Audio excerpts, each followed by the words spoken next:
Imaginez un instant, deux entreprises qui partagent le même chantier. Forcément, leurs activités, leurs habitudes, leurs risques, tout ça se superpose. Le danger pour l'une devient un risque pour l'autre. Alors comment on fait pour éviter que ça tourne au chaos et pour garantir la sécurité de tout le monde? Eh bien, il existe un outil pour ça, un plan, et il est vraiment crucial de bien le comprendre. C'est un scénario qui arrive tous les jours. Une équipe d'une entreprise extérieure débarque pour faire une intervention dans une usine qui, elle, continue de tourner. Et là, tout de suite, les risques s'additionnent. Les routines des uns croisent les opérations des autres. Des équipes qui ne se connaissent même pas partagent les mêmes dangers. Sans une coordination parfaite, l'accident n'est jamais très loin. La vraie question, au fond, c'est celle-ci. Qui est responsable de quoi? Prenons un exemple. Un soudeur d'une boîte externe travaille juste à côté d'une zone où sont stockés des produits inflammables. S'il y a un problème, c'est la faute à qui? On ne peut pas laisser ça au hasard, c'est juste inacceptable. Il faut une réponse claire, structurée. Et justement, cette réponse structurée, elle a un nom, le plan de prévention. Attention, ce n'est pas juste un document de plus, c'est la feuille de route, le mode d'emploi qui doit garantir la sécurité de chaque personne sur le site. Voyons un peu plus en détail comment cet outil fonctionne. Alors, qu'est-ce que c'est concrètement? C'est un document écrit. Et le point le plus important, c'est qu'il est obligatoire, pas de négociation possible. Son rôle, c'est d'analyser à l'avance tous les risques qui vont être créés par le simple fait que plusieurs activités se déroulent en même temps pour pouvoir, bien sûr, les maîtriser. Le but est finalement assez simple, mais il est vraiment puissant. Il ne s'agit pas de produire de la paperasse pour le plaisir, non. Le but, c'est de forcer une collaboration active entre les équipes. L'objectif final, c'est que chaque personne sur le site, qu'elle soit de l'entreprise A ou de l'entreprise B, soit protégée des risques de l'autre.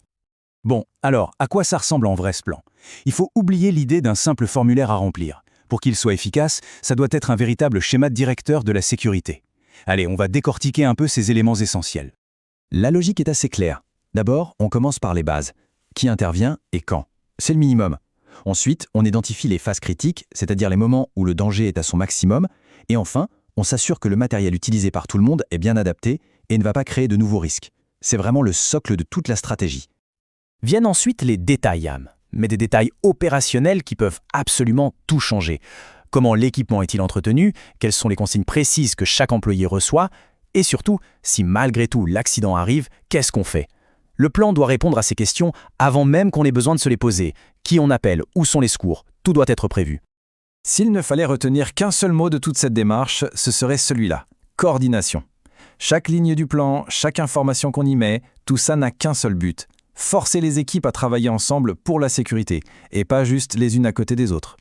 D'ailleurs, le texte de loi le dit très clairement. Il faut assurer la coordination nécessaire. En d'autres termes, il s'agit de s'assurer que ce que fait une équipe ne va jamais, au grand jamais, mettre en danger l'autre.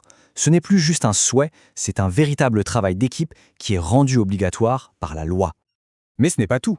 Le document principal, le plan, doit être complété par des documents bien spécifiques pour vraiment couvrir tous les angles de la sécurité. Et ces annexes, elles sont tout aussi obligatoires et importantes que le reste. Ces deux annexes sont très parlantes en fait. La première, elle vise à protéger les personnes les plus vulnérables, celles qui ont un suivi médical particulier. La seconde, elle, vise à se protéger contre un danger invisible et qui agit sur le long terme, comme l'amiante. Ça montre bien que le plan doit prendre en compte à la fois les risques immédiats qu'on voit et les risques à long terme qui sont cachés. En conclusion, ce qui est essentiel, c'est de voir le plan de prévention pour ce qu'il est vraiment.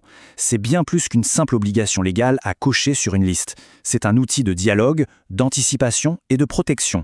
C'est une démarche concrète qui, quand elle est bien menée, eh bien, elle sauve des vies, tout simplement. Et tout ça, ça nous amène à une dernière réflexion.